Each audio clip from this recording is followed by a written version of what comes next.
کیا آپ نے کبھی سوچا ہے کہ صرف دو مبارک کلمات جنہیں پڑھنے میں چند لمحے لگتے ہیں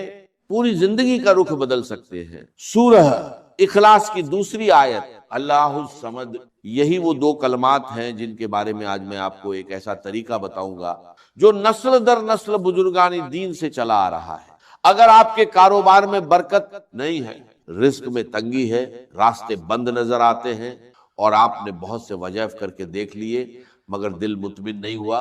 تو یہ ویڈیو غور سے آخر تک ایک ایک لفظ دھیان سے سنیں، کیونکہ اس میں وہ مکمل ترتیب بتائی جا رہی ہے جو شاید آپ نے پہلے کبھی اس انداز میں نہ سنی۔ یہ ویڈیو ادھوری مت چھوڑیں، کیونکہ عمل کا ہر حصہ ایک دوسرے سے جڑا ہوا ہے، اور اگر آپ کوئی حصہ چھوڑ دیں گے تو ترتیب ادھوری رہ جائے گی۔ سورہ اخلاص قرآن مجید کی ان سورتوں میں سے ہے جن کی عظمت خود احادیث میں بیان ہوئی، اپنی جامعیت میں بے مثال ہے۔ اس کی دوسری آیت میں صرف دو کلمات ہے، اللہ الصمد، یعنی اللہ تعالی وہ ذات ہے جو کسی کی محتاج نہیں اور ہر مخلوق اسی کی محتاج ہے۔ یہی معنی اس عمل کی روح ہے۔ جب بندہ سمجھ لیتا ہے کہ سارا اختیار، سارا رزق، سارا سکون صرف اللہ کے ہاتھ میں ہے، تو اس کا دل بھی اسی کی طرف پلٹنے لگتا ہے، اور یہی رجوع انشاءاللہ آسانیوں کا دروازہ بنتا ہے۔ علماء فرماتے ہیں کہ اس آیت کے کلمات میں ایسی گہرائی ہے کہ اگر انسان صرف انہی دو کلمات کے معنی پر غور کر لے تو اس کی دنیا و آخرت دونوں سنور جائیں۔ یہ عمل کوئی پیچیدہ یا مشکل نہیں بلکہ نہایت سادہ اور مختصر ہے، مگر شرط یہ ہے کہ اسے صحیح ادب، صحیح نیت اور صحیح ترتیب سے کیا جائے۔ عمر، جنس یا حالات کی کوئی قید نہیں، بچہ ہو یا بزرگ، تعلیم علم ہو یا کاروباری شخص، ملازم ہو یا بے روزگار، ہر کوئی اسے اپنا سکتا ہے۔ نہ اس کے لیے کسی خاص علم کی ضرورت ہے، نہ کسی خاص مقام کی، نہ کسی پیر مرشد سے اجازت کی، بس ایک خالص نیت اور تھوڑا سا وقت درکار ہے۔ آئیے اب مکمل طریقہ ایک ایک قدم کر کے سمجھتے ہیں تاکہ کوئی الجھن باقی نہ رہے۔ سب سے پہلے وضو کریں اور قبلہ رخ ہو کر ادب سے بیٹھ جائیں، ذہن کو پرسکون رکھیں، موبائل فون یا کسی اور چیز سے توجہ نہ ہٹنے دیں، اور نیت خالص رکھیں کہ یہ عمل صرف اللہ کی رضا اور اس کی مدد کے حصول کے لیے کیا جا رہا ہے، کسی دکھاوے یا کسی اور مقصد کے لیے نہیں۔ عمل کا آغاز اعوذ باللہ من الشیطان الرجیم اور بسم اللہ الرحمن الرحیم سے کریں، دونوں ایک ایک۔ اس کے بعد 7 مرتبہ یہ استغفار پڑھیں، استغفر اللہ ربی من کل ذنب واتوب الیہ۔ استغفار کی حیثیت ایک ایسی چابی کسی ہے جو دل کے جھنگ کو صاف کرتی۔ جب انسان اپنی غلطیوں پر معافی مانگتا ہے تو اللہ تعالیٰ کا خصوصی کرم اس کی طرف متوجہ ہوتا ہے، اور کہا جاتا ہے کہ جو شخص باقاعدگی سے استغفار کرے اس کے لیے تنگی سے کشادگی اور پریشانی سے راحت کے راستے کھل جاتے ہیں۔ استغفار در اصل ایک ایسی صفائی ہے جو ہر عمل سے پہلے دل کو تیار کرتی ہے، بالکل اسی طرح جیسے کوئی برتن استعمال کرنے سے پہلے اسے دھویا جاتا ہے۔ استغفار کے بعد 7 مرتبہ درود ابراہیمی پڑھیں، وہی درود جو ہم روزانہ نماز میں پڑھتے ہیں۔ اللہم صلی علی محمد وعلی آل محمد کما صلیت علی ابراہیم وعلی آل ابراہیم انک حمید، اللہم بارک علی محمد وعلی آل محمد کما بارکت علی ابراہیم وعلی آل ابراہیم انک حمید۔ درود شریف کو ہر دعا اور ہر عمل میں ایک خاص مقام حاصل ہے، کیونکہ یہ وہ ذریعہ ہے جس کے توسط سے دعا کی قبولیت کے امکانات بڑھ جاتے ہیں۔ کہا جاتا ہے کہ جو دعا درود سے شروع اور درود پر ختم کی جائے وہ کبھی رد نہیں ہوتی، کیونکہ درمیان میں موجود درود اس دعا کو ایک محفوظ حصار عطا کر دیتا ہے۔ اب آتے ہیں اصل عمل کی طرف۔ درود کے بعد اللہ صمد کو 33 مرتبہ پڑھیں۔ عد کو یاد رکھنے کے لیے تسبیح کے دانے استعمال کر سکتے ہیں یا اپنی انگلیوں پر شمار کر سکتے ہیں، یا جس طریقے سے آپ کو گنتی میں آسانی ہو وہی اختیار کریں۔ اہم بات یہ ہے کہ جلدی میں نہ پڑھیں، ٹھہر ٹھہر کر سکون سے اور دل کی پوری توجہ کے ساتھ پڑھیں۔ کچھ لوگ اتنی تیزی سے پڑھتے ہیں کہ نہ خود سمجھتے ہیں نہ کوئی اور۔ ایسے پڑھنے سے ثواب کے بجائے غفلت کا اندیشہ ہو، اس لیے سکون اور توجہ کے ساتھ ایک ایک کلمہ محسوس کرتے ہوئے پڑھیں۔ 33 مرتبہ مکمل ہونے کے بعد دوبارہ 7 مرتبہ وہی درود ابراہیمی پڑھ کر عمل کو مکمل کرے۔ اس ترتیب میں کوئی کمی بیشی نہ کرے۔ استغفار 7 بار، درود 7 بار،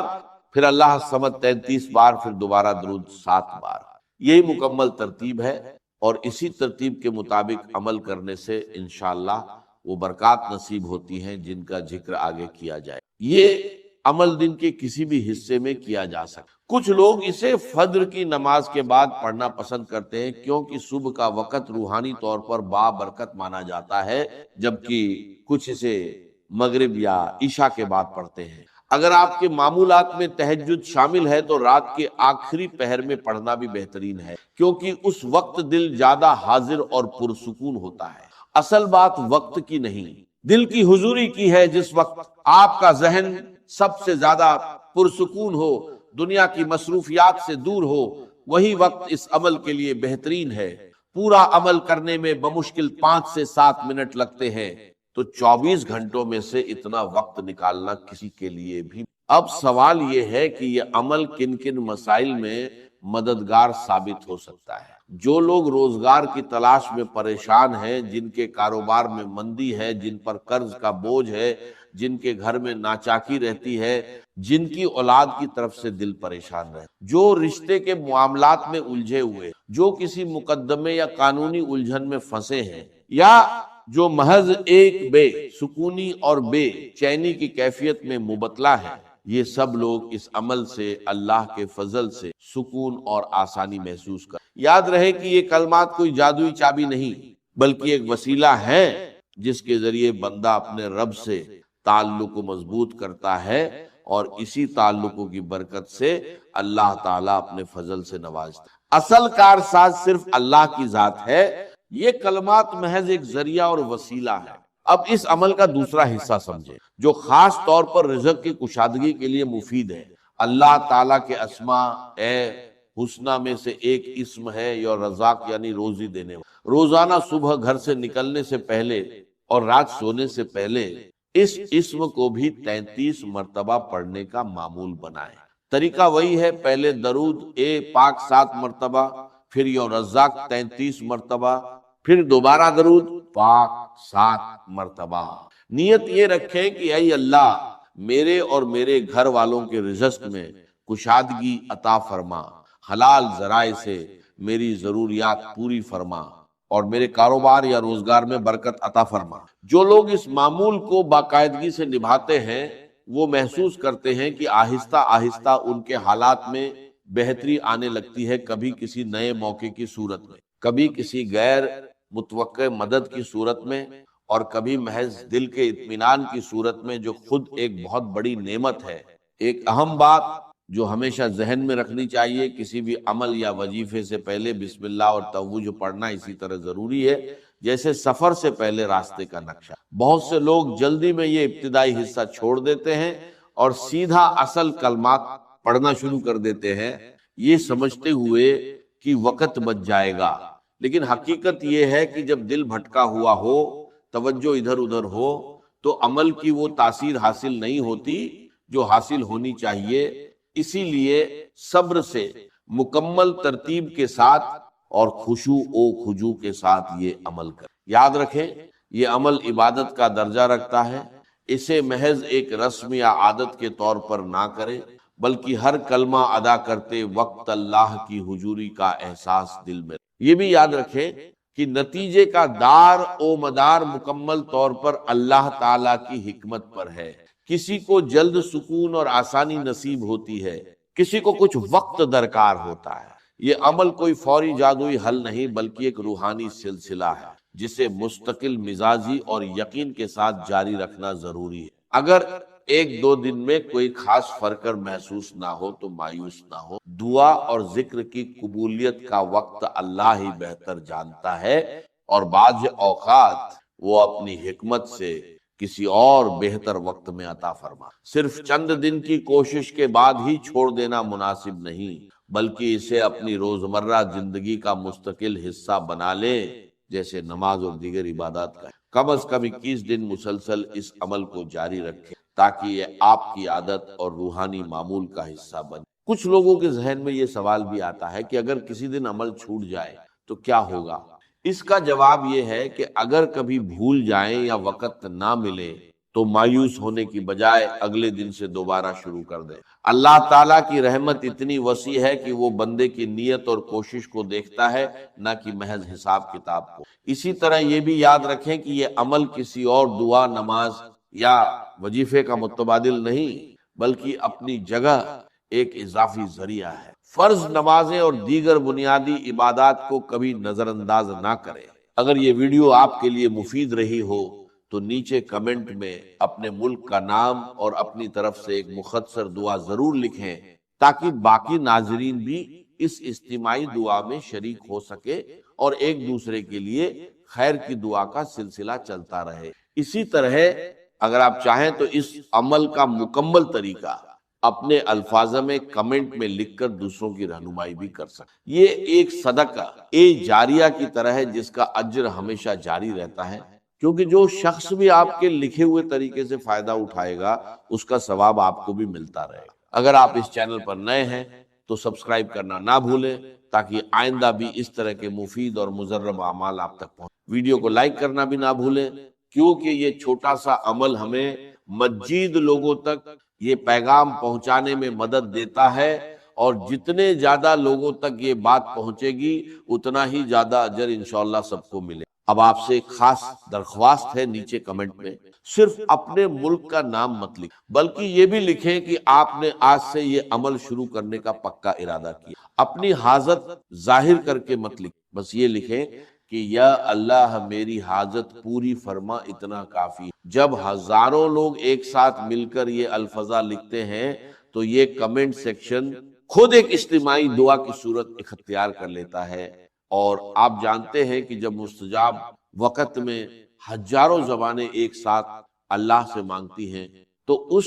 دعا کو رد کرنا اللہ کی شان کریمی کے خلاف ہے۔ اس لیے ابھی رکے مت، نیچے جا کر کمنٹ باکس کھولیں اور اپنا نام، اپنا ملک اور اپنی دعا ضرور لکھیں۔ ہو سکتا ہے آپ کا یہی ایک کمنٹ کسی اور بھائی یا بہن کے لیے تسلی کی وجہ بن جائے اور ان کی دعا آپ کے حق میں قبول ہو جائے۔ یاد رکھیں، اس چینل پر ہر ہفتے ہم کمنٹس پڑھتے ہیں اور جن لوگوں کو فائدہ ہوا ان کی کہانیاں بھی شیئر کرتے ہیں، اس لیے اگلا ہفتہ ضرور بتانا کہ اللہ نے آپ کے ساتھ کیا کیا۔ آخر میں یہ بات ذہن میں رکھیں، یہ عمل کوئی معجزاتی گارنٹی نہیں، بلکہ ایک ایسا ذریعہ ہے جس سے بندہ اپنے رب سے تعلق کو جوڑتا ہے، اپنی حاجتیں اسی کے سامنے پیش کرتا ہے اور صبر یقین کے ساتھ اس کی رحمت کا منتظر رہتا ہے۔ زندگی میں جب بھی کوئی مشکل آئے، سب سے پہلے اللہ کی طرف رجوع کریں، اسی سے مدد مانگیں اور یقین رکھیں کہ وہی سب سے بہتر مدد کرنے والا ہے۔ اللہ تعالیٰ سے دعا ہے کہ وہ ہم سب کو رزق حلال، سکون قلب اور اپنی رضا نصیب فرمائے، ہماری زندگی کی ہر مشکل کو آسان فرمائے اور ہمیں ہر اس عمل کی توفیق دے جو اس کی رجا کا سبب بنے۔ آمین یا رب العالمین۔ یہ سمجھا کہ سورج کھڑا ہوا ہے، کبھی ہم نے سمجھا سورج چلتا ہے، زمین کھڑی ہوئی ہے۔ یہ ہمارے علم کے ادوار تھے، یا یوں کہیے علم کے نہیں، جہالت کے ادوار۔ لیکن آج علم انسانی یہاں تک پہنچ گیا کہ کوئی شے کھڑی نہیں، ہر شے تیرتی ہے۔ اب معلوم ہوا قرآن مجید میں ایک سے زائد جگہ پر آیا کل فی فلک یسبحون، ہر شے اپنے مدار کے اندر اپنی سطح کے اوپر تیرتے ہیں۔ اسی طریقے سے وقت آئے گا کہ جب کہ ہمیں معلوم ہوگا کہ یہ بات تھی جو آج ہمیں معلوم ہوئی، جو قرآن 7 آسمانوں کے حوالے سے بار بار کہتا ہے۔ تو جہاں سائنس جو ہے وہ ہمیں قرآن مجید سے ٹکراتی بھی محسوس ہو، وہاں ہمارا معاملہ یہ ہوگا کہ ہم قرآن پر ایمان کو محکم رکھیں گے، ہم سمجھیں گے یہ آیت متشابہات میں سے ہے، اس کا مفہوم ابھی ہم نہیں سمجھ سکتے، لیکن ہمارا ایمان آمنا بہ کل من عند ربنا، یہ پورا قرآن متشابہات ہو یا محکمات ہو ہمارے رب کی طرف سے ہے، ہم سب پر ایمان رکھتے ہیں۔ اور لیکن جہاں جہاں وہ تطبیق ہوتی چلی جا رہی ہے، انسانی علم نے جو بھی آگے ایڈوانس کیا ہے، آگے بڑھا ہے علم، اور واقعہ یہ ہے کہ آدمی کو چکر آتا ہے، کروڑوں میل کا سفر کر کے آپ کا ایک راکٹ جا رہا ہے اور سیکنڈوں کا فرق بھی نہیں پڑتا۔ کتنی راتیں گزر گئیں، کتنے سال گزر گئے، 11 سال کے اندر وہ پہنچا تھا وہاں، جو وہ آخری ہمارا اس جو کنبہ ہے سورج کا، اس کا جو سب سے آؤٹ موسٹ جو ہے اس تک پہنچا ہے 11 برس میں، سن 77 کا چلا ہوا، سن 88 میں پہنچا ہے، لیکن پورا حساب کتاب صحیح جو یہاں پر بیٹھ کر کیلکولیٹ کیا گیا تھا اسی کے مطابق وہ وہاں پہنچا۔ تو یہ انسان کی ترقی جو ہے، یہ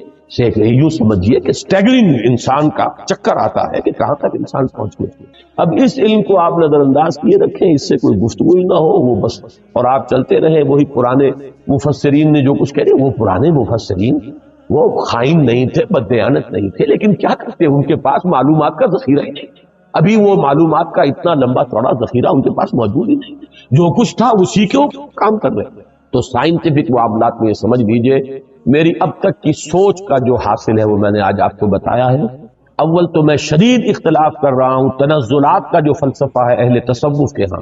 وہ تنزلات ذات قرار دیتے ہیں، ذات باری تعالیٰ کے تنزلات ہیں، معاذ اللہ ثم معاذ اللہ ثم معاذ۔ ہاں یہ تنزلات کا سلسلہ جو تنزلات ستہ کہا جاتا ہے کہیں کچھ اور، لیکن میرے نزدیک یہ تنزلات 3 ہیں، 3 لیولز ہیں اس کے،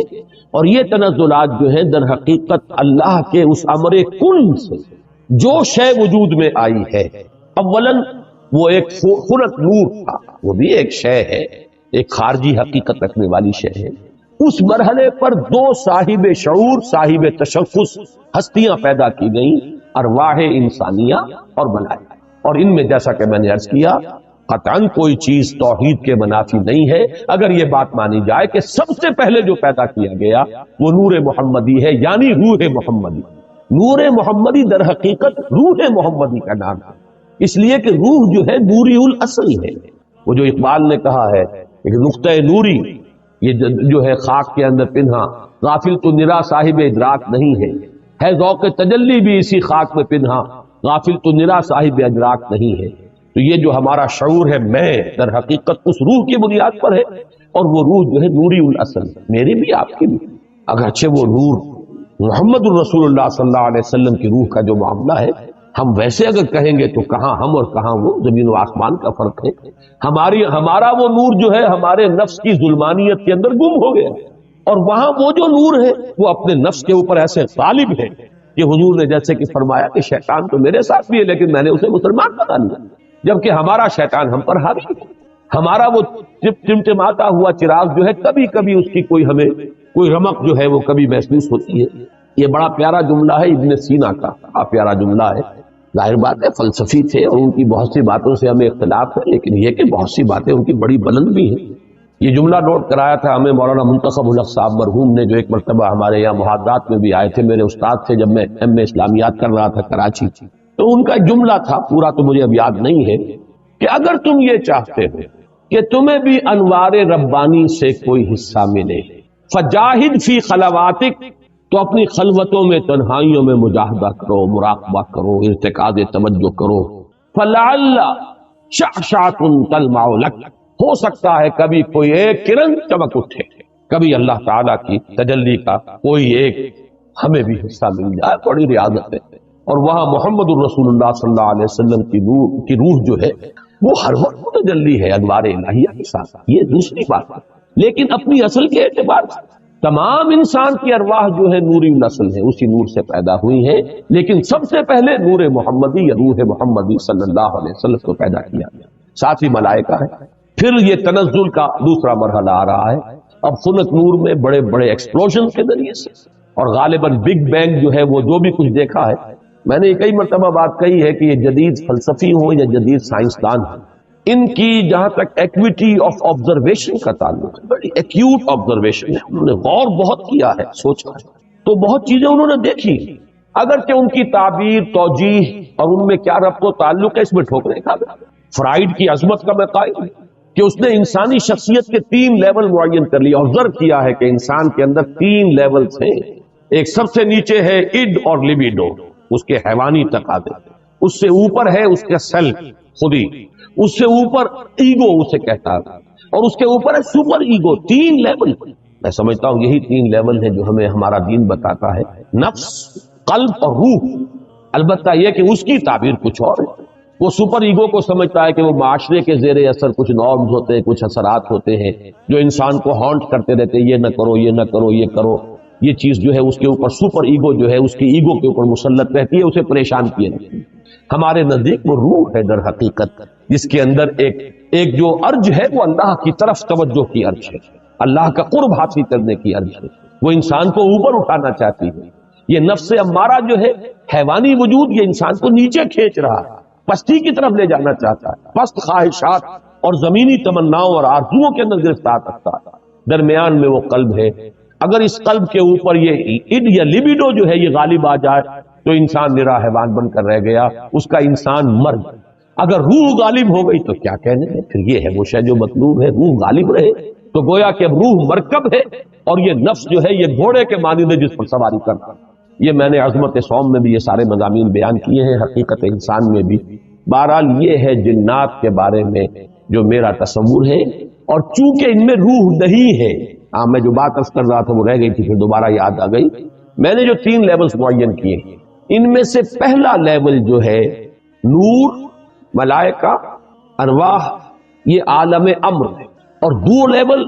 نار والا، ناری کروں کا، اور یہ خاک اور زمین کا، اور زمینی حیوانات اور زمینی نباتات، اور انہی میں سے ایک انسان،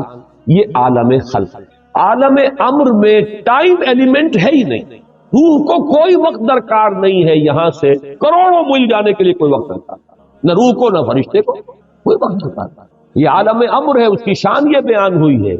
انما امرہ اذا اراد شیئا فانما یقول له کن فیکون، نو ٹائم ایلیمنٹ واٹس ایور۔ اور یہی عالم امر ہے جس میں کہ فرشتے اور روح انسانی کا ایسا ربط ہوتا ہے۔ فرشتہ وہی لاتا ہے تو روح ہے در حقیقت نبی کی اور رسول کی جو اسے ریسیو کرتی ہے۔ جیسے کہ آپ کو معلوم ہے کہ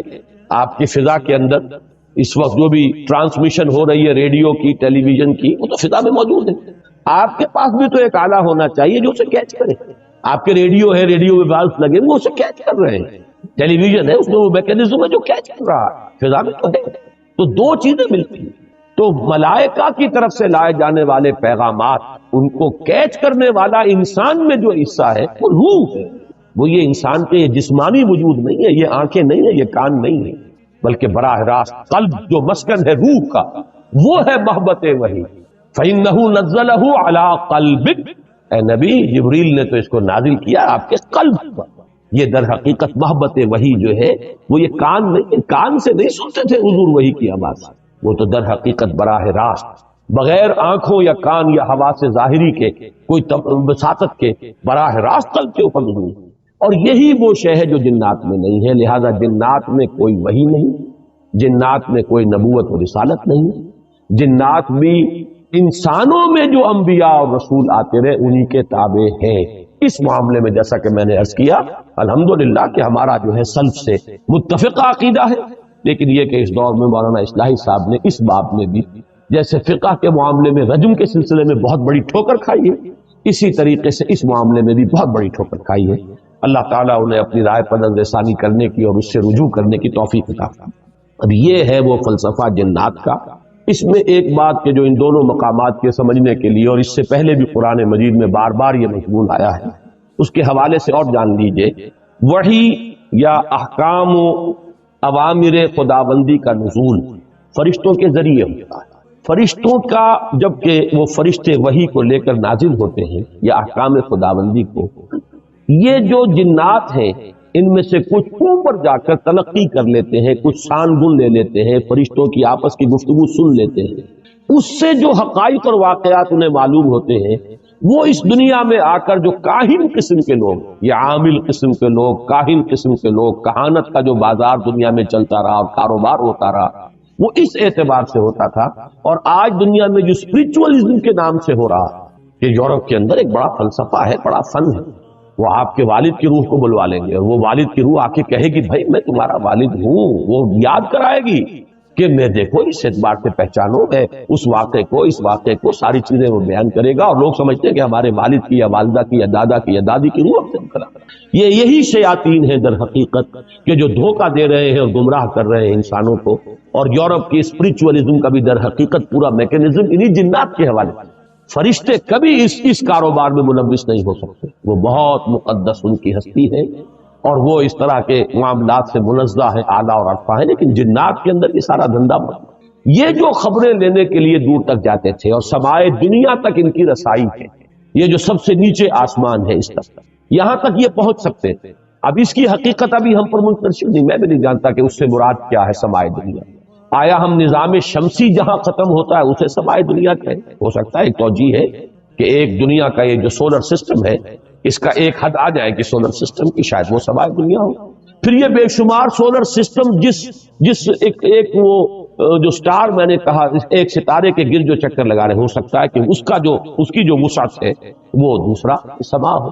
گیلیکسی جو ہے وہ تیسرا سماع ہو،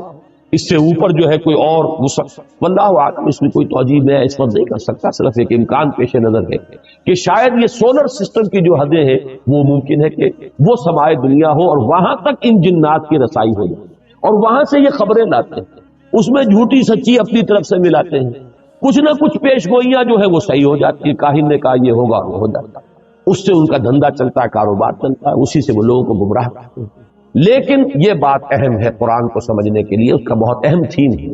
جب بھی کبھی اللہ کسی نبی یا رسول کو مبعوث فرماتا تھا، کہہ رہا ہوں ہے نہیں، اس لیے کہ سلسلہ بند ہو چکا، میں ہمیشہ اب محتاط ہوتا ہوں کہ اس میں ہے کا لفظ ہی استعمال نہ کیا جائے، اس لیے کہ وہ دروازہ بند ہو چکا۔ جب بھی اللہ کسی نبی یا رسول کو مبعوث فرماتا تھا اور فرشتے وہی لے کر نازل ہوتے تھے، اس زمانے میں آسمانوں پر زبردست پہرے بٹھا دیے جاتے تھے سماع دنیا، کہ کوئی جنات اس کی سانگن نہ لے جائیں۔ اب آپ اس کا اندازہ کیجئے، اگر کہیں وہ لے اڑے وہاں سے اور آ کر اپنے کسی کاہن کو بتا دے کہ اب محمد پر یہ وحی آنے والی ہے صلی اللہ علیہ وسلم، تو نتیجہ کیا نکلے گا؟ وہ پہلے سے بتائے گا کہ دیکھنا کل یہ بیان کریں گے محمد کی یہ وحی مجھ پر نازل ہوئی ہے، تو سارا کا سارا معاملہ چوک ہو جائے گا۔ پھر یہ کہ حضور صلی اللہ علیہ وسلم یا اس نبی یا رسول کی جو حیثیت ہے وہ ختم ہو جاتی ہے۔ لہذا نزول وحی کے دور میں بہت سخت پہرے بٹھائے جاتے تھے کہ یہ جنات جو ہے کہیں سے سانگن نہ لے لیں، بلکہ یہ کہ شہاب ثاقب مارے جاتے تھے ان پر اگر یہ قریب آتے تھے۔ یہ ہے جو قرآن مجید میں بہت جگہوں پر یہ فینومینن جو ہے اس کا ذکر ہے، اور اس سورہ مبارکہ میں بھی اس کا ذکر جو ہے بڑی تفصیل کے ساتھ آئے۔ اس وقت جو ہے پہرے بٹھا دیے جاتے تھے، اور یہاں تک اس سورہ مبارکہ کے آخر میں تو آیا ہے کہ اللہ تعالیٰ جب بھی کسی رسول کو بھیجتا ہے تو اللہ تعالیٰ اس کے لیے پہرے بھیجتا ہے۔ یہ آخری آیت میں آپ کو سنا رہا ہوں، اس کی آخری آیات کے قریب ہے، الا من ارتضى من رسول فانه يسلك من بين يديه ومن خلفه رصدا۔ جب بھی کبھی وہ نبوت کا پیغام یا رسالت کا پیغام یا وحی اللہ تعالیٰ بھیجتا ہے تو اس کے آگے اس کے پیچھے پہرا لگاتا ہے، پہرے دار بھیجتا ہے کہ اس کے اندر سے کوئی لے نہ اڑے یا اس میں کوئی اور چیز شامل نہ کروا دے، شیاطین جو ہے، اور اس سے جو ہے اس وحی کی جو سینکٹی ہے وہ مجموع ہے۔ تو یہ بھی ذکر جو ہے اس سورہ مبارکہ میں موجود ہے۔ اب جیسا کہ میں نے عرض کیا تھا، یہ باتیں تو ہوئی تمہیدی اور کافی طوالت ان کی آج ہو گئی ہے، لیکن یہ کہ اب ہم اس کا ترجمہ بھی کر لیتے ہیں، لیکن ترجمے سے پہلے میں عرض کر دوں، روایات میں دو واقعات ہمیں ملتے ہیں کہ جن میں ذکر ہے کہ حضور صلی اللہ علیہ وسلم کے علم کے بغیر کچھ جن آپ کو قرآن پڑھتے ہوئے سن گئے، قرآن سنا آپ کی بات۔ ایک تو روایت وہ ہے جو حضرت عبداللہ ابن عباس سے ہے رضی اللہ تعالی عنہما، یہ روایت بخاری میں بھی ہے، مسلم میں بھی ہے، ترمذی میں بھی ہے۔ ظاہر بات ہے بخاری مسلم میں ہے تو کسی اور کا ذکر کرنے کی ضرورت نہیں، حضرت ابن عباس رضی اللہ تعالی عنہ سے یہ منقول ہے۔ وہ فرماتے ہیں حضرت ابن عباس رضی اللہ تعالی عنہما، اس لیے کہ حضرت عباس بھی صحابی ہیں اور ابن عباس بھی صحابی ہیں، وہ فرماتے ہیں کہ حضور صلی اللہ علیہ وسلم کچھ صحابہ کے ساتھ عکاظ کا میلہ جو ہوتا تھا، بازار لگتا تھا، وہاں تشریف لے جا رہے تھے۔ راستے میں وادی نخلا پر آپ کا پڑا ہوا، رات آپ نے وہاں بسر کی، فجر کی نماز آپ پڑھا رہے تھے اپنے ساتھیوں کو اور اس میں آپ نے قرآن مجید کی تلاوت کی، تو وہاں سے جنوں کا گزر ہوا، انہوں نے پورے اطمینان کے ساتھ وہاں قرآن سنا۔ ایک واقعہ تو یہ ہے، اور یہ جہاں تک تعلق ہے اس کے یعنی ثقہ ہونے کا اس روایت کا، تو ظاہر بات ہے کہ یہ صحیحین کی روایت ہے، اس کے بارے میں شک جو ہے وہ کی گنجائش نہیں ہے۔ دوسری روایت جس کو کہ زیادہ تفسیری روایات میں اور سیرت کی کتابوں میں زیادہ نقل کیا گیا ہے، وہ یہ ہے کہ حضور جب سن 10 نبوی میں طائف سے واپس آ رہے ہیں، جب مکے میں فیصلہ ہو گیا تھا ابو طالب کے انتقال کے بعد کہ اب محمد کو قتل کر دیا جائے صلی اللہ علیہ وسلم، تو حضور طائف گئے تھے، اور طائف میں آپ نے وہاں کے 3 سرداروں سے ملاقاتیں کی۔ بہرحال وہاں سے تو جواب جو ہے کوئی ان کو آپ کو پازیٹیو یا مثبت جواب نہیں ملا، واپس آ رہے تھے، اور سخت ترین دن آپ پر وہ گزرا وہ معلوم ہے آپ۔ شدید ترین مشقت اور مصیبت آپ جھیل کر واپس آ رہے تھے، تو واپسی پر اسی وادی نخلا میں قیام ہوا۔ یہ وادی نخلا طائف اور مکے کے تقریباً درمیان میں ایک وادی ہے۔ آج کل جو لوگ وہاں جاتے ہیں تو ان کے علم میں ہے کہ دو راستے ہیں، طریق السیل ہے اور ایک طریق الجبل ہے۔ ایک پہاڑی راستہ بنا ہے، اب جو نئی سڑک بنی ہے اس میں بڑے ایچ پیچ ہیں، بہت سے اس کے اندر موڑ ہے، جیسے پہاڑ کا ہوتا ہے اچانک وہ چڑھائی چڑھتی ہے، تو پہاڑی سڑک ہے، جیسے مری آپ جا رہے ہیں اچھی سڑک ہے۔ اور حضور اسی راستے سے گئے تھے طائف جاتے ہیں، اس لیے کہ وہ دشوار گزار راستہ تھا، اور آپ کیونکہ خفیہ جا رہے تھے، آپ کو اندیشہ تھا کہ اہل مکہ کو اگر معلوم ہو گیا تو پیچھا بھی کریں گے اور شاید قدر پہنچائیں، لہذا حضور حضرت زید ابن حارثہ رضی اللہ تعالیٰ عنہ کے ساتھ تھے، صرف دو، اور کوئی ساتھ، اور وہ پہاڑی راستہ آپ نے اختیار کیا تھا جو نہایت دشوار تھا۔ وہ آج بھی آپ جائیں اس طریقے جبل سے تو اندازہ ہوگا کہ جب یہ سڑک نہیں تھی تو یہ راستہ کتنا دشوار تھا۔ دوسرا راستہ طریق السیل کہلاتا تھا۔ وہ طریق السیل جو ہے وہ بہت ہی یوں سمجھیے کہ گریجولی وہ اس کی چڑھائی ہے یا اترائی ہے، مکے سے طائف کی طرف جائیں گے تو چڑھائی ہے، اور طائف سے مکے کی طرف آئیں گے تو اترائی ہے، اور یہ وہ راستہ ہے جہاں پتہ ہی نہیں چلتا کہ آپ نے کوئی چڑھائی چڑھی ہے، اس قدر وہ گریجول اس کی جو ہے وہ چڑھائی یا اترائی ہے کہ پتہ ہی نہیں چلتا۔ اس راستے میں وہ نخلا کا مقام آتا ہے، وہ وادی نخلا جس میں حضور کا قیام ہوا ہے۔ یہ دونوں حدیثیں اس پر متفق ہیں کہ جو طائف سے واپسی پر بھی اگر یہ واقعہ ہوا ہے کہ فجر کی نماز میں آپ نے قرآن پڑھا اور جنوں نے سنا تو بھی وہ نخلا کا مقام ہے، اور اگر وہ آپ اس سے پہلے کہیں خود تبلیغ کے لیے جا رہے تھے صحابہ کے ساتھ، اور اس میں عکاس کے میلے میں، اس لیے کہ اس کا تو ہمیں روایات سے ثبوت ملتا ہے کہ چونکہ ایک بڑا میلہ لگتا تھا وہاں پر، بازار جیسے ہاٹ ہوتے ہیں ایسٹ پاکستان میں اور مختلف پنجاب میں دیہات میں بھی بازار لگتے ہیں، اور پٹھانوں کے علاقے میں بھی اس طرح کا وہاں ایک میلہ لگتا تھا، بازار بھی میلہ بھی، اس میں کچھ وہ بھی ہوتے تھے، شعر و شاعری کے مقابلے بھی ہوتے تھے، اس میں فنون کے مقابلے بھی، اس میں کشتیاں بھی، اس میں خرید و فروخت بھی، اس میں دلچسپی کا سامان بھی۔ تو حضور وہاں تبلیغ کے لیے گئے ہیں، اس موقع پر بھی جا رہے تھے، تب بھی یہ واقعہ جو ہے یہ وادی نخلا میں ہوا ہے۔ اس میں اب دو روایات ملتی ہیں، سوالات اب یہ پیدا ہوتے ہیں کہ آیا یہ جو سورہ جن میں واقعہ بیان ہوا، سورہ احقاف میں بیان ہوا، آیا یہ دو واقعے ہیں یا ایک ہے؟ بعض حضرات کی رائے یہ کہ ایک ہی واقعہ ہے جو دو جگہ بیان ہوا،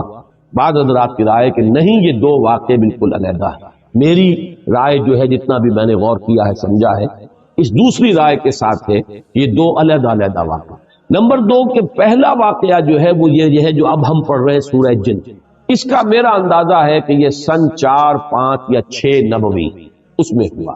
یہ دور وہ تھا جبکہ حضور پر نہایت شدت کے ساتھ سختی ہو رہی تھی، صحابہ پر تو جو کچھ ہو رہا تھا وہ ہو رہا تھا، حضرت بلال پر، حضور پر بھی وہ جو نقشہ سورہ معارج کے اندر بھی آیا ہے، فَمَا لِلَّذِينَ كَفَرُوا قِبَلَكَ مُهْطِعِينَ عَنِ الْيَمِينِ وَعَنِ الشِّمَالِ عِزِينَ، اس کا جو میں نے آپ کو پوری تفصیل بیان کی تھی کہ وہ جھپٹتے تھے جیسے کہ ہلاک کر دیں گے، مار دیں گے، ٹکا بوٹی کر دیں گے،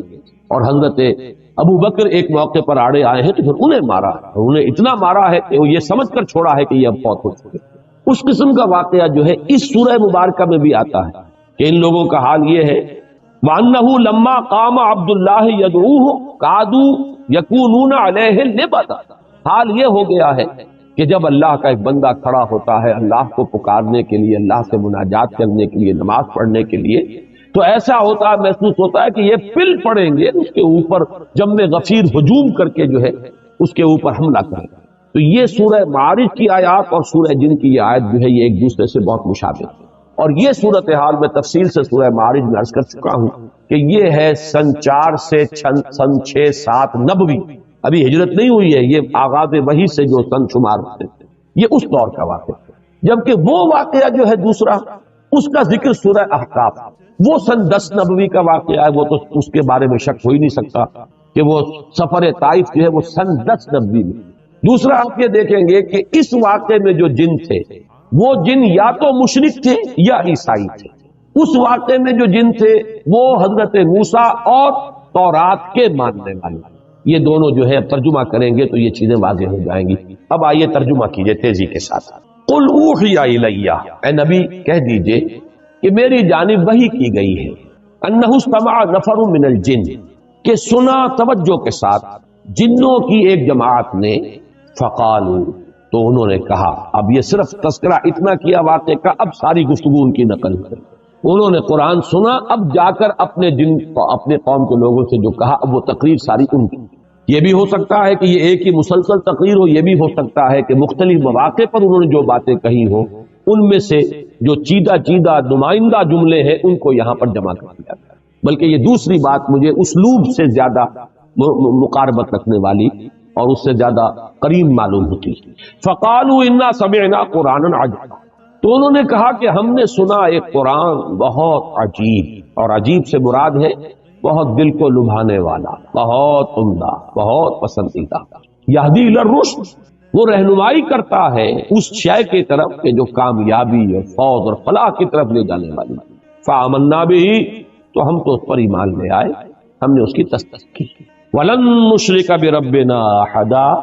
اور ہم ہرگز اب شریک نہیں کریں گے اپنے رب کے ساتھ کسی بھی شے کو، کسی بھی ہستی کو۔ معلوم ہوا کہ یہ شرک مشرک تھے پہلے،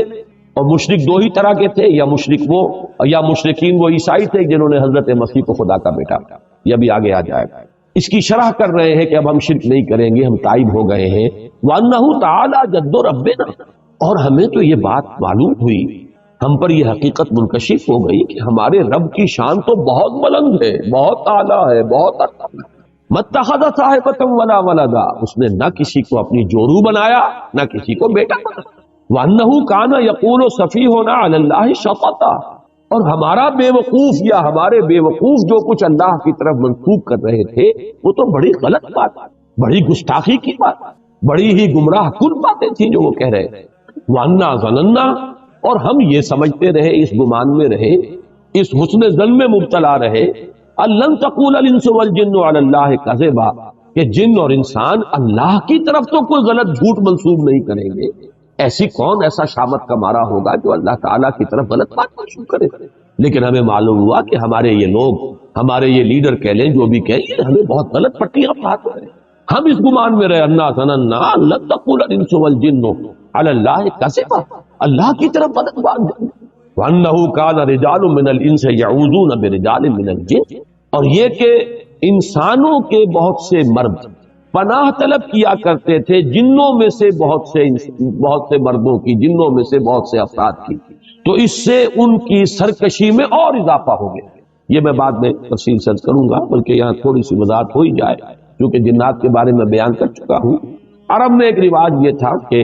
وہ یہ سمجھتے تھے کہ ہر وادی کا ایک جن ہوتا ہے جو اس کا مالک ہوتا ہے، رب ہوتا ہے۔ رب کے اصل معنی مالک کے، لہذا جب بھی کبھی ان کا قافلہ کہیں رات کو قیام کرتا تھا کسی وادی میں، تو پکار کر کہتے تھے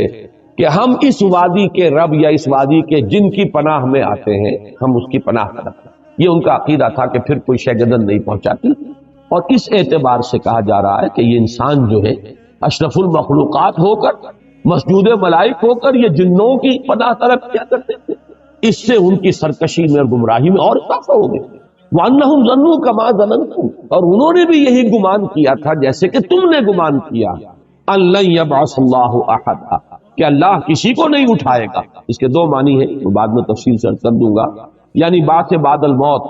کوئی موت اور کوئی بعد سے بعد الموت نہیں ہے، موت کے بعد جی اٹھنا نہیں ہے، یا نہیں بھیجے گا، نہیں اٹھائے گا اللہ کسی نبی یا رسول کو۔ أَن لَّن يَبْعَثَ اللَّهُ أَحَدًا وَأَنَّا لَمَسْنَا السَّمَاءَ فَوَجَدْنَاهَا مُلِئَتْ حَرَسًا شَدِيدًا وَشُهُبًا،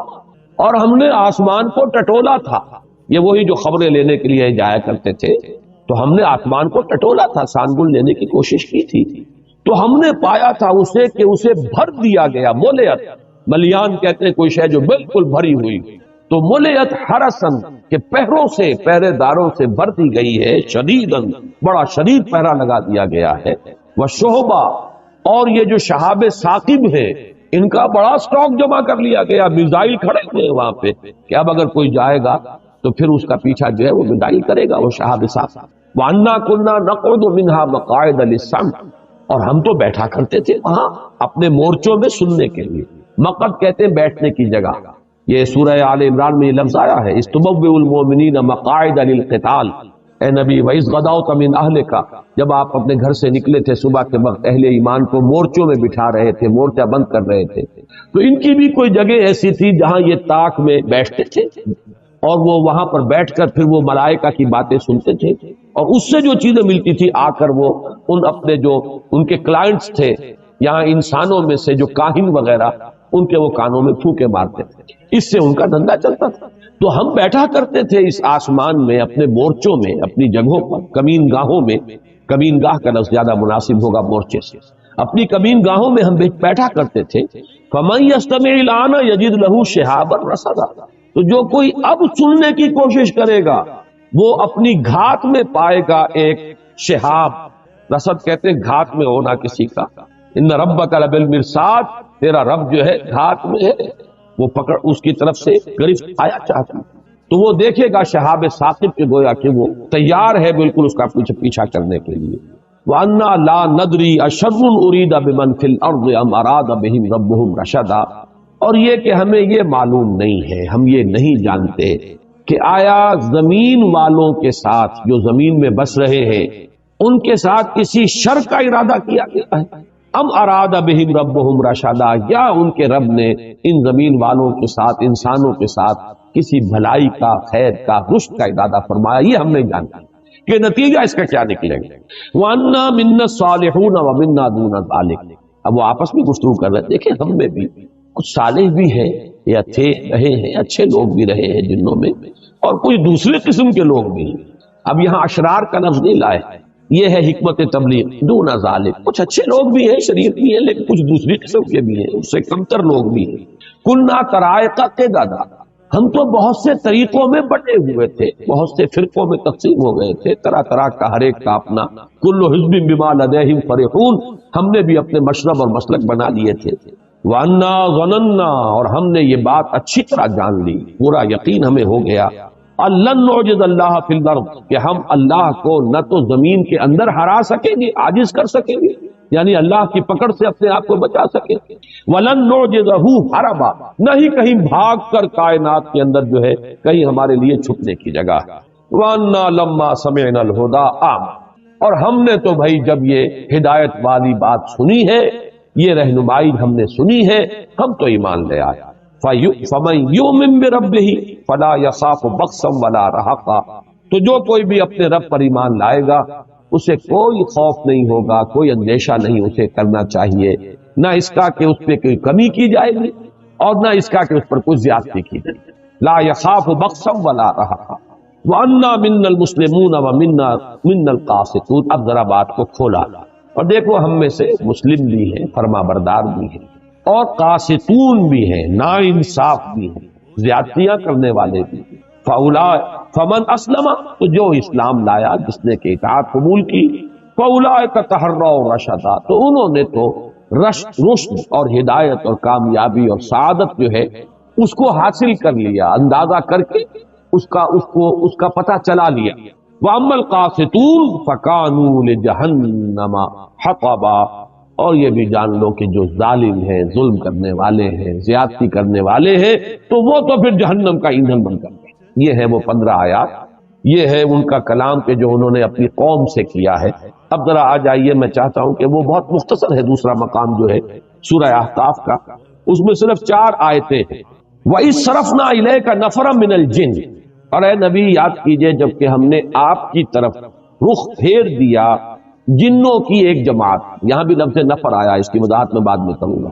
جنوں کی ایک جماعت، ایک گروہ کو آپ کی طرف پھیر دیا، آپ کی طرف رخ کیا۔ یستمعون القرآن، وہ پوری توجہ کے ساتھ قرآن سنتے رہے۔ فلما حضروہ، تو جب وہ وہاں موجود تھے، سن رہے تھے، قالوا انصتوا، انہوں نے ایک دوسرے سے کہا خاموش، پوری توجہ سے سنو۔ اب دیکھیں یہ وہی 2 الفاظ ہیں جو قرآن میں آئے، اذا قرئ القرآن فاستمعوا له وانصتوا، جب قرآن پڑھا جا رہا ہو تو پوری توجہ کے ساتھ کان لگا کر اسے سنو اور خود خاموش ہو۔ وہی انہوں نے آپس میں کہا تو چپ ہو جاؤ، خاموش ہو جاؤ، توجہ سے سنو۔ بہت اعلیٰ کوئی کلام ہے جو اس وقت یہ صاحب جو ہے یہ پڑھ رہے ہیں۔ فلما حضروہ قالوا انصتوا، فلما قضی، جب وہ قرات پوری ہو گئی، ختم ہو گئی، فجر کی نماز تھی، حضور نے نماز ختم کر لی، ولوا الی قومہم، تو وہ اب چلے گئے پیٹھ موڑ کر اپنی قوم کی طرف، منذرین، انہیں بھی خبردار کرنے کے لیے۔ قالوا، اور وہ خبردار کرنا کیا تھا؟ کہا انہوں نے، یا قومنا، اے ہماری قوم، انا سمعنا کتابا انزل من بعد موسیٰ، ہم نے سنی ہے ایک کتاب جو نازل کی گئی ہے موسیٰ کے بعد، یعنی تورات کے بعد، مصدقا لما بین یدیہ، اور وہ تصدیق کرتے ہوئے آئی ہے اس کی کہ جو اس کے سامنے موجود ہے، یعنی تورات کی تصدیق کرتے ہوئے آئی ہے، تورات کی تکذیب نہیں کرتی، تصدیق کرتی،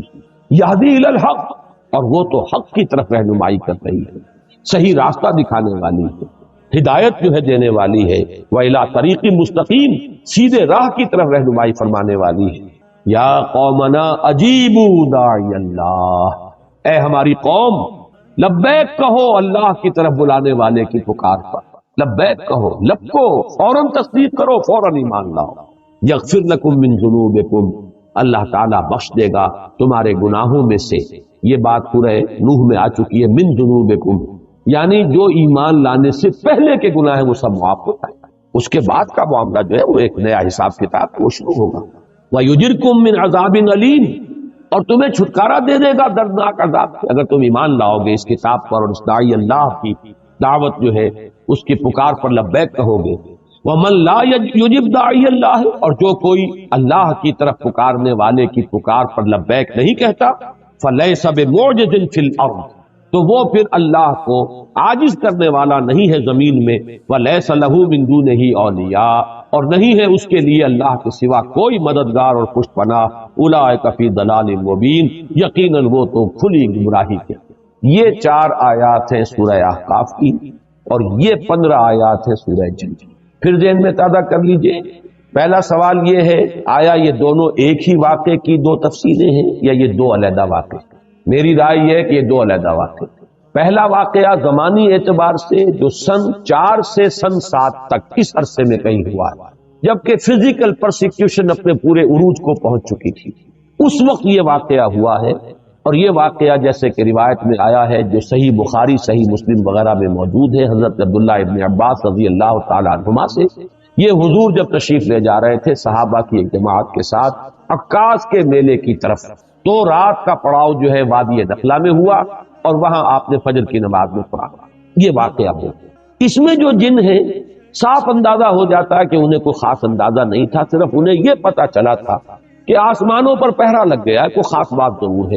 کہیں شاید کسی نبوت کا ظہور ہوا ہو، کوئی خاص معاملہ ضرور ہے، ورنہ یہ پہرے نہیں ہوتے تھے، ہم تو یہاں بیٹھا کرتے تھے، سانگل لیتے تھے، کاہنوں کو جا کے کانوں کے اندر پھونکے مارتے تھے، ہمارا دھندا چل رہا تھا،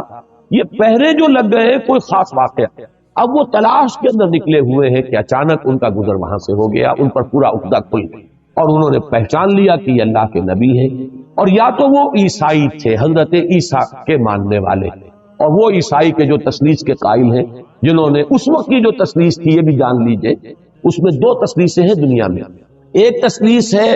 اللہ اور حضرت مریم اور حضرت عیسیٰ، یہ تثلیث تھی ابتدائی تثلیث، اور ایک تثلیث ہے خدا اور روح القدس اور بیٹا یعنی حضرت مسیح، یہ 2 تثلیثیں ہیں ان کے ہاں۔ تو یہاں جو فرمایا گیا یہ وہ تثلیث ہے کہ جس کا انہوں نے کہا کہ ہم تو یہ سمجھ چکے کہ ہمارے رب کی شان اس سے بہت اعلیٰ اور ارفع ہے کہ وہ کسی کو جورو بنائے یا بیٹا بنائے، تو ہو سکتا ہے کہ وہ جو عقیدہ تثلیث جو تھی عیسائیت کی اس کے اوپر وہ تھے، یا پھر وہ مشرکین تھے، اس لیے کہ مشرکین نے بھی جو مشرکین عرب تھے انہی کے دین پر تھے وہ، اس لیے کہ وہ فرشتوں کو خدا کی بیٹیاں کہتے تھے، اور انہوں نے جو بات سمجھی ہے پوری طرح تفصیل سے بیان کی ہے۔ جبکہ یہ جو دوسرا واقعہ ہے یہ سن 10 نبوی کا ہے، جبکہ حضور طائف سے واپس تشریف لے جا رہے تھے، طریق السیل سے جا رہے تھے، وادی نخلا میں آپ نے قیام فرمایا، وہی فجر کا وقت ہے اور وہاں وہ آئے ہیں، اور وہاں آپ کو بین السطور صاف نظر آ رہا کہ وہ جو جن تھے وہ کافی چیزوں سے واقف تھے، موسیٰ کے جاننے والے تھے، کتاب کے جاننے والے تھے،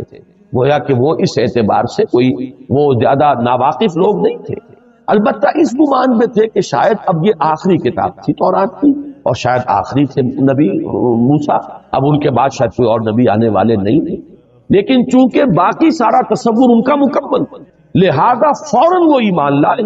اور فوراً انہوں نے داعی کی حیثیت اختیار کر لی اور جا کر اپنی قوم کو جس قدر زوردار انداز کے اندر دعوت دی ہے، واقعہ یہ کہ انسانوں میں تو اس کی مثال اگر ملے گی تو ابو بکر صدیق کے سوا شاید کسی کی مثال نہ ملے، کہ ایک مرتبہ کلام پاک سنا ہے حضور صلی اللہ علیہ وسلم سے، ایک مرتبہ، اور داعی کی حیثیت اختیار کر لی، اپنی قوم کے سامنے جا کر کھڑے ہو گئے ہیں کہ یا قومنا اجیبوا داعی اللہ، اے ہماری قوم کے لوگوں لبو لبیک کہو اس اللہ کی طرف پکارنے والے کی پکار پر، قبول کرو اس کو، تصدیق کرو اس کی، ایمان لاؤ اس پر۔ تو یہ جو معاملہ ہے یہ تو واقعتاً وہ صدیقین کے زمرے کے وہ یہ جو ہے جنات ہیں، اور یہ بات اچھی طرح معلوم ہو گئی ان سے بھی کہ وہ اپنے کسی نبی کا ذکر نہیں کر رہے، اپنے ہاں کی کسی کتاب کا ذکر نہیں کر رہے، ورنہ تو اس کا ذکر کرتے کہ ہمارے ہاں جو کتاب ہے یا ہمارے ہاں جو نبی آئے ہیں یہ بھی وہی باتیں کر رہے ہیں کہ جو ہمارے ہاں کے نبیوں نے اور رسولوں نے کی ہیں، قطعاً نہیں۔ نام لے رہے ہیں تو حضرت موسیٰ کا، اگر ذکر کر رہے ہیں تو تورات کا، تو معلوم یہ ہوا کہ کوئی سلسلہ نبوت و رسالت جنات میں نہیں ہے، بلکہ رسالت اور نبوت کے اعتبار سے جنات بھی انسانوں ہی کے تابع ہیں۔ جو بھی رسول بھیجے گئے انسانوں میں اور نبی مبعوث کیے گئے ان کے مخاطب ہیں انس بھی اور جن بھی، اور یہ بات جو ہے بڑی تفصیل سے میں آپ کو بتا چکا ہوں۔ سورہ رحمان تو ہے ہی پوری کی پوری اس پر مسلسل تخاطب تسمیہ کے سیرے سے، فَبِأَيِّ آلَاءِ رَبِّكُمَا تُكَذِّبَانِ یا معاشر الجن والانس ان استطعتم ان تنفذوا من اقطار السماوات والارض لن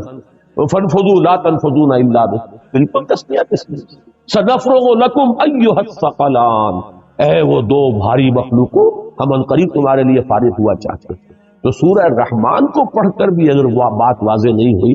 تو معلوم ہوتا ہے کہ ذہن کے اوپر کسی غلط فکر کا، غلط سوچ کا، غلط نظریے کا کوئی بہت ہی دبیز اور کوئی بہت ہی بھاری حجاب جو ہے وہ پڑ گیا ہے، ورنہ وہ حقیقت بالکل علم نشرہ ہوتی۔ اور سب سے بڑی بات یہ کہ امت کا اجماعی عقیدہ ہے، پوری امت کا 1400 برس کا، اس سے اصل میں ہٹ کر راہ نکالنا جو ہے در حقیقت وہی ہے کہ جو چیز انسان کے لیے جو اس کی گمراہی کا سب سے بڑا سبب بنتی ہے۔ اب آئیے ذرا ایک ایک لفظ پر بھی ہم ذرا تھوڑا سا غور کریں۔ قل اوحی الیہ، یہ سب سے پہلے لفظ قل پر غور کیجئے، حضور کو یہ وحی کیوں کی گئی، کیوں کہا گیا کہ اس واقعے سے آپ اپنے ان لوگوں کو خبردار؟ یہ اس لیے کہ معلوم ہو جائے کہ جیسی سرکشی اے قریش تم کر رہے ہو، جن گمراہیوں میں تم مبتلا ہو، اسی قسم کے سرکش، اسی قسم کے گمراہی میں مبتلا جنات بھی تھے، لیکن دیکھو ان کے ایک گروہ نے اس کلام کو سنا ہے اور وہ ایمان لے، انہوں نے تصدیق کی۔ تم اپنی بدبختی پر غور کرو ذرا کہ تم کہاں کھڑے ہو، تم سوچنے کے لیے تیار۔ میں جب آج سوچ رہا تھا اس پر تو مجھے سورہ انعام کی آیت نمبر 89 کی طرف میرا ذہن منتقل ہوا، فَإِن يَكْفُرْ بِهَا هَؤُلَاءِ فَقَدْ وَكَّلْنَا بِهَا قَوْمًا لَيْسُوا بِهَا بِكَافِرِينَ، اگر یہ لوگ ناقدری کر رہے ہیں اس قرآن کی، اس وحی کی، یہ حکمت جو انہیں سنائی جا رہی ہے قرآن کے ذریعے سے، اگر یہ قریش جو ہے ان کی ناقدری کر رہے ہیں تو اے نبی آپ پریشان نہ ہو، ہم نے اور قوموں کو تیار کیا ہوا ہے اس کام کے لیے کہ وہ اس کی ناقدری نہیں کریں، وہ اس کی قدر دانی کریں گے، اس کو حرز جان بنائیں گے، آگے بڑھ کر چومیں گے اس کو اور اس کو قبول کریں گے، لہذا گھبرائیے نہیں۔ ان یکفر بہا ہؤلاء فقد وکلنا بہا قوما لیسوا بہا بکافرین، اپنے قومیں ایسی ہیں جو فوراً تصدیق کریں گے۔ اب ان میں اشارہ انصار مدینہ کی طرف بھی ہو سکتا ہے اور دوسری اقوام کی طرف بھی ہو سکتا ہے، پھر ان میں اشارہ ان کی طرف بھی ہے، تو یہ بھی ایک مثال ہے۔ قل کہہ دیجئے ان سے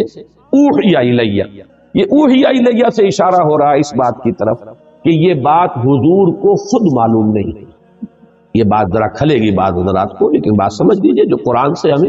ہمیں قرآن کو فالو کرنا ہے، اوحی الیہ وہی کی گئی۔ جب آپ نخلا میں قرآن پڑھ رہے تھے آپ کو معلوم نہیں ہے، اگر ہوتا تو آپ اسی وقت اپنے صحابہ کو بتا دیتے، پھر کسی وحی کی ضرورت نہیں تھی۔ اس لیے اللہ تعالیٰ اپنے بندے کو چاہے رسول ہو، چاہے نبی ہو، چاہے ولی ہو، کوئی بھی ہو،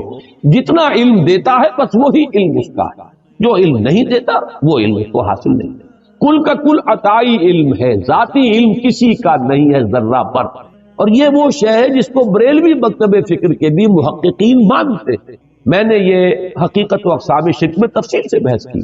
ان کے جو صاحب علم ہیں، ایک تو ہے عام واعظ، نعت گوئی کرتے کرتے وہ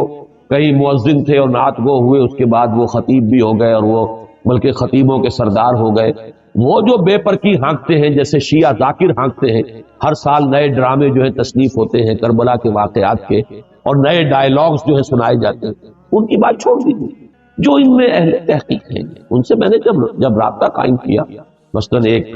ساہیوال جو اب کہلاتا ہے، منموری تھا اس زمانے پہ، وہاں کے بہت بڑے عالم ہیں، بریلوی مکتب فکر کے زعماء میں سے ہیں. میں ان سے پاس گیا، میں نے کہا مسئلہ کیا علم غیب کا؟ تو صاحب کہا، کتابیں نکال کے دکھائی دے کہ ہم 3 باتیں مانتے ہیں حضور کے علم کے بارے میں. حضور کا علم حادث ہے، قدیم نہیں. حضور کا علم محدود ہے، لا محدود نہیں. حضور کا علم عطائی ہے، ذاتی نہیں. بات 3 باتیں مان لیجیے تو بات ختم ہو گئی. اب جھگڑا کا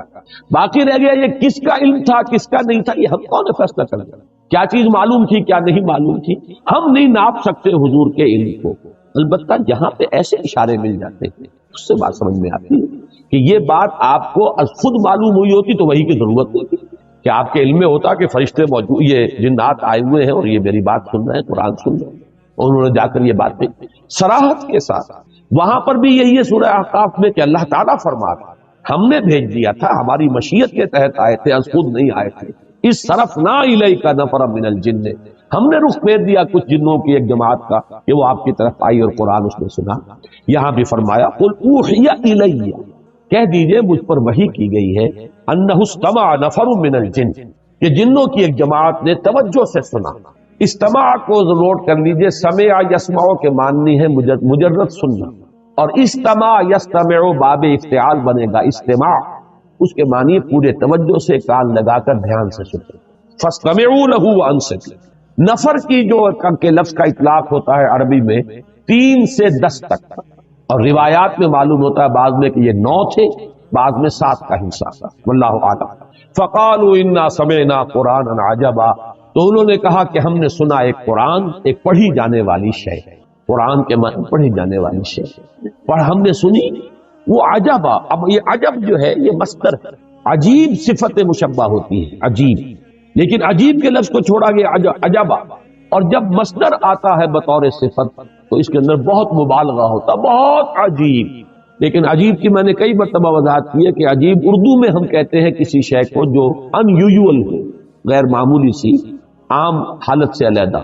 عربی میں عجیب کے معنی ہے نہایت دل کو لبھانے والی، دل کو پسند آنے والی. جو آیا ہے قرآن مجید میں سورہ احزاب میں کہ حضور کو ایک موقع پر حکم دیا گیا کہ اب آپ مزید کوئی نکاح نہیں کرتے. وَلَوْ أَعْجَبَكَ حُسْنُهُنَّ، چاہے کسی خاتون کا حسن جو ہے آپ کو بہت ہی پسند آ جائے، دل کو لبھائے، لیکن اب نکاح کی آپ پر پابندی، آئندہ آپ کوئی اور نکاح نہیں.